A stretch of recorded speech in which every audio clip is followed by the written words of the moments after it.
Hannah బిడ్డలు లేక అల్లాడిపోయింది, గర్భఫలం లేక తల్లడిల్లిపోయింది.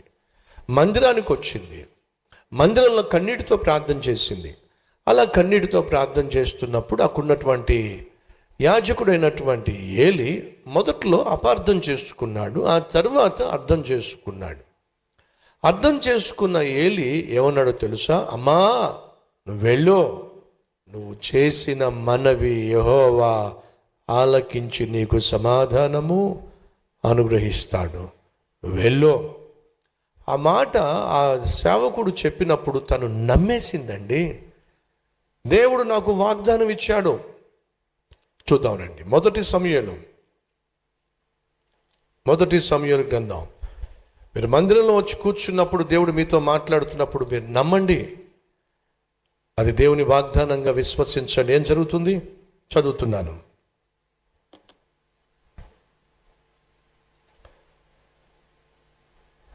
17వ వచనం.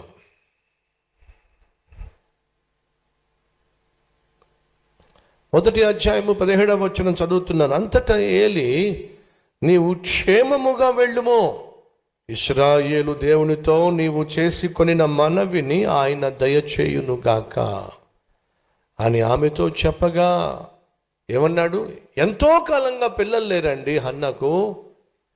కానీ ఆ రోజు మందిరానికి వచ్చి కన్నీళ్లు కారుస్తున్నప్పుడు దైవజనునిగా ఏలి ఒక మాట అన్నాడు, అమ్మా ధైర్యంగా వెళ్ళు, నువ్వు చేసిన మనవి దేవుడు ఆలకించి నీకు జవాబు దయచేయును, నీకు జవాబు ఇస్తాడో, విశ్వాసంతో వెళ్ళు. ఆ మాట యాజకుడు చెప్పినప్పుడు హన్న ఏమిస్తాడు నాయన జవాబు? ఎన్ని సంవత్సరాలుగా వస్తున్నానో మందిరానికి, ఎంతగా కన్నీళ్లు గార్చానో, ఎన్ని కానుకలు ఇచ్చానో, ఇప్పటిదాకా జవాబు ఇవ్వలా దేవుడు. ఇప్పుడు నువ్వేదో దేవుడు జవాబు ఇస్తాడని చెప్పంటే నేను నమ్మమంటావా అందంటారా? లేదండి. సేవకునిగా యాజకునిగా తాను చెప్పిన మాట ఆమె నమ్మింది, విశ్వసించింది. ఏం చేసిందో చూడండి. ఏడుస్తూ వచ్చింది, కన్నీళ్లతో వచ్చింది, బాధతో వచ్చింది, దుఃఖముతో వచ్చింది. కానీ దైవజనుడు చెప్పిన మాట విని విశ్వసించి విధేయతను చూపించి విజయాన్ని పొందుకుంటాను అని నమ్మి ఏం చేసిందట? 18వ వచనం. ఆమె అతనితో, నీ సేవకురాలనైన నేను నీ దృష్టికి కృపనందుదును గాక అనెను. తరువాత ఆ స్త్రీ తన దారిని వెళ్ళిపోయి భోజనము చేయుచు నాట నుండి దుఃఖముఖిగా ఉండుట మానేసింది. అప్పుడు దాకా ఏడిపోయి ఇంట్లో ఆ రోజు వరకు దుఃఖపడుతూనే ఉంది, ఏడుస్తూనే ఉంది, బాధపడుతూనే ఉంది. కారణం ఏమిటంటే నాకు పిల్లలు లేరు, నాకు పిల్లలు లేరు, నాకు పిల్లలు లేరు, నాది మోడు బారిన జీవితం. ఈరోజు మన మధ్య ఉన్నారా? నాకు పిల్లలు లేరు, నాకు పెళ్లి కాలేదు, నాకు ఉద్యోగం లేదు, కుటుంబం స్థిరపడలేదు, నా భర్తలో మార్పు రాలేదు, నా భార్య ఇంకా నన్ను అర్థం చేసుకోవటం లేదు, పిల్లలు తిరగబడుతున్నారు, తిరుగుబాటు చేస్తున్నారు, ఇష్టానుసారంగా జీవిస్తున్నారు, నా బ్రతికేలాగా అయిపోయింది. ఏడుస్తున్నావా? కన్నీళ్లు గారుస్తున్నావా? అయితే వినో, ఆ రోజు యాజకునిగా ఏలి అన్న మాట ఏమిటంటే, అమ్మా నీవు చేసిన మనవి యెహోవా దయచేయునుగాక. ఆ మాట తాను విన్న వెంటనే తను విశ్వసించింది. ఆ రోజు నుంచి తను ఏడవడం మానేసింది. దేవుడు నా కన్నీళ్లు తొడవబోతున్నాడు, దేవుడు నా కష్టాన్ని తీర్చబోతున్నాడు, నేను ఎందుకు ఏడవాలి? దేవుడు నా తల ఎత్తబోతున్నాడు, దేవుడు నాకు విజయాన్ని ఇవ్వబోతున్నాడు, నేను ఎందుకు ఏడవాలి? ఎందుకు దుఃఖపడాలి? సహోదరి సహోదరుడా, నువ్వు విశ్వసించిన ఎడల కలవరము చెందవు. విశ్వసించువాడు కలవరము చెందడు. నువ్వు దేవుణ్ణి విశ్వసిస్తున్నావా? కలవరపడద్దు. నువ్వు దేవుణ్ణి నమ్ముతున్నావా? దిగులు పడద్దు. దేవుడు నీ జీవితంలో ఖచ్చితంగా జవాబిస్తాడు అనే నమ్మకం నీకుందా? అయితే వినో, నిరుత్సాహపడద్దు. నువ్వు నిరుత్సాహపడుతున్నా, నిరాశకు గురి అవుతున్నా, మాటి మాటికి ఏడుస్తున్నా, నువ్వు ఇండైరెక్ట్గా దేవుడితో చెప్తున్నా, నువ్వేం దేవుడు నాయన, మాయదారి దేవుడు, ఏం చేసావు చెప్పు నాకు అని దేవుడిని, దేవుని యొక్క ఉన్నతాన్ని, దేవుని యొక్క ఔన్నత్యాన్ని నువ్వు ప్రశ్నిస్తున్నావు. ఆమె ఆనాటి నుండి ఏడవడం మానేసింది. ఏం జరిగిందో చూద్దాం రండి. నాట నుండి దుఃఖముఖిగా ఉండుట మానెనో. తరువాత వారు ఉదయమందు వేగిరమనే లేచి యెహోవాకు మ్రొక్కి తిరిగి రామాలోని తమ ఇంటికి వచ్చిరి. అంతటా ఎల్కానా తన భార్య అయిన హన్నాను కూడెను.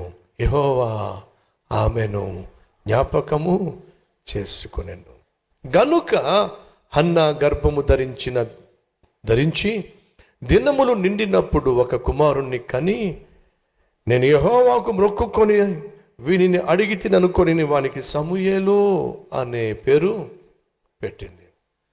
ఎన్నిసార్లు మందిరానికి వచ్చిందో, ఎన్నిసార్లు ప్రార్థన చేసిందో, కానీ ఎప్పుడు తనకు విశ్వాసం కుదిరిందో తెలుసా? దైవజనుని ద్వారా దేవుడు మాట్లాడినప్పుడు, దేవుని సేవకుని ద్వారా దేవుడు మాట్లాడినప్పుడు. సంగమా, ఎందుకు మనం మందిరానికి రావాలి?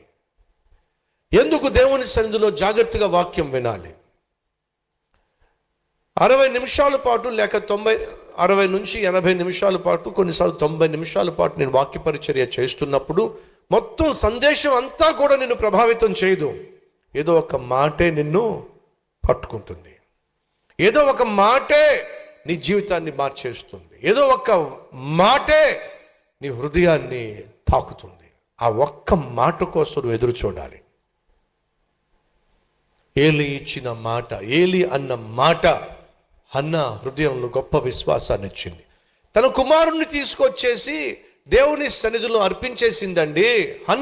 హన్నా సమయంలో తీసుకొచ్చి ఏకైక కుమారుణ్ణి, ఒక కుమారుణ్ణి దేవుని సన్నిధిలో సేవ చేయడానికి అప్పగించేసింది. అలా అప్పగించిన తరువాత తనకు పిల్లలు పుట్టలేదండి. సమూయేలు పుట్టిన తరువాత హన్నాకు మళ్ళా పిల్లలు పుట్టలా. అయినా సరే తన కుమారుణ్ణి దేవునికి అంకితం చేసేసిన తర్వాత ప్రతి సంవత్సరం వచ్చి యాజకుడు ధరించు ఏఫోదు వంటి వస్త్రమును చక్కగా కుట్టి తీసుకొచ్చి తన కుమారునికి ఇచ్చేది. ప్రభువా, నాకొక్క కుమారుని దయచేయి, ఇచ్చిన నా కుమారుని తిరిగి నీకు ఇచ్చేస్తాను అని చెప్పినట్టుగా ఇచ్చేసిందండి. ఇచ్చిన తర్వాత తనకు పిల్లలు పుట్ల. కానీ ఏం జరిగిందో చూద్దామండి. బాలుడైన సమూయేలు నారతో చేయబడిన ఏఫోదు ధరించుకొని యెహోవాకు పరిచర్య చేయుచు ఉండెను. వాని తల్లి వానికి చిన్న అంగీ ఒకటి కుట్టి, చిన్న అంగీ అని తెలుగులో ఉంది కదా, ఇంగ్లీష్లో ఎఫోదు అని ఉంది. అనగా ప్రతి సంవత్సరం ఆ తల్లి తన కుమారునికి యాజకుడు ధరించేటటువంటి ఏఫోదును చక్కగా కుట్టి తీసుకొచ్చి సమూయేలుకు ఇస్తూ ఉండేది. ఇప్పుడు చూద్దాం రండి. వాని తల్లి వానికి చిన్న అంగీ ఒకటి కుట్టి ఏటేటా బలి అర్పించుటకు తన పెనివిడితో కూడా వచ్చినప్పుడు, ఏటేటా అంటే అర్థం ఏమిటి? చాలా సంవత్సరాలు గడిచిపోయినాయి. అర్థమవుతుందా? చాలా సంవత్సరాలు గడిచినాయి. హన్నాకు పిల్లలు లేరు. తన మనసులో ఎప్పుడో ఒకసారి అనిపించి ఉండొచ్చు, ఏమిటో పిచ్చిదాన్ని కాకపోతే దేవుడు లేక ఒక కొడుకునిచ్చాడు. ఏదో ఆవేశంతో అడిగేశాను, ఆవేశంతో అనేశాను, ప్రభువా నాకు కొడుకునివ్వు, ఆ కుమారుడిని మళ్ళీ నీకు సేవకి ఇచ్చేస్తాను అని చెప్పి ఏదో ఆవేశంతో అనేశాను. నా ప్రార్థన దేవుడు ఆలకించి 12 కుమారుడిని ఇచ్చాడు. ఆ పిల్లాడిని సేవకు అప్పగించకుండా నేను చేసుకోవాల్సింది. ఏంటో పిచ్చిదాన్ని అలా తొందరపడిపోయాను. అసలు ఆ ప్రార్థన చేయకుండా ప్రభువా నా కుమారుని ప్రభు అని అంటే బాగుండేది. కుమారుణ్ణి ప్రభు నేను సేవకి ఇచ్చేస్తానని చెప్పి దేవుడికి ఇచ్చేసాను. దేవునికి ఇవ్వకుండా ఉంటే బాగుండేదేమో అనే ఆలోచన ఎప్పుడైనా వచ్చిందేమోనండి. సహోదరులు దయచేసి గమనించండి. దేవునికి ఇచ్చి దేవునికి అర్పించి ఈ లోకంలో నష్టపోయిన వాడు ఇప్పటి వరకు ఒక్కడు కూడా లేనేలేడు. ఏమైందో చూద్దామండి. కుమారుణ్ణి దేవునికి ఇచ్చేసిందండి. ఏటేటా వచ్చి తనకు అంగీ కుట్టి ఇచ్చేదండి. ఒక దైవజనుని యొక్క మాట ఎంత శక్తి కలిగిందో తెలుసుకోవాలి అని నేను ఆశపడుతున్నాను, మీకు తెలియచేస్తున్నాను, వినండి. వాని తల్లి వానికి చిన్న అంగీ ఒకటి కుట్టి ఏటేటా బలి అర్పించుటకు తన పెనివిటితో కూడా వచ్చినప్పుడు దానిని తెచ్చి వానికి ఇచ్చుచూ వచ్చెను. ఎన్ని సంవత్సరాలు ఇచ్చిందో. కొడుకు పుట్టాడు. పాలు విడిచాడు, దేవుని సేవకు అంకితం చేసేసింది. సంవత్సరాలు గడిచిపోతున్నాయి, అన్నాకు పిల్లలు లేరు. ఏం జరిగింది? 20వ వచనము, యెహోవా సన్నిధిని మనవి చేసి కొనగా నీకు దొరికిన ఈ సంతానమునకు ప్రతిగా యెహోవా నీకు సంతానమునిచ్చునుగాక అని ఏలీ ఎల్కానును అతని భార్యను దీవించిన తరువాత వారింటికి వెళ్ళిరి. మీకున్న ఒక్కగానొక కుమారుణ్ణి దేవునికి ఇచ్చేశారు కదా. ఎల్కానా, అన్నా, దేవుడు మిమ్మును దీవించునుగాక అని చెప్పాడండి. ఏం జరిగింది?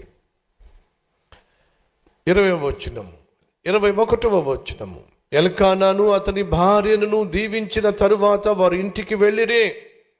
యెహోవా హన్నాను దర్శింపగా ఆమె గర్భవతి అయి 3 కుమారులను 2 కుమార్తెలను కనెను.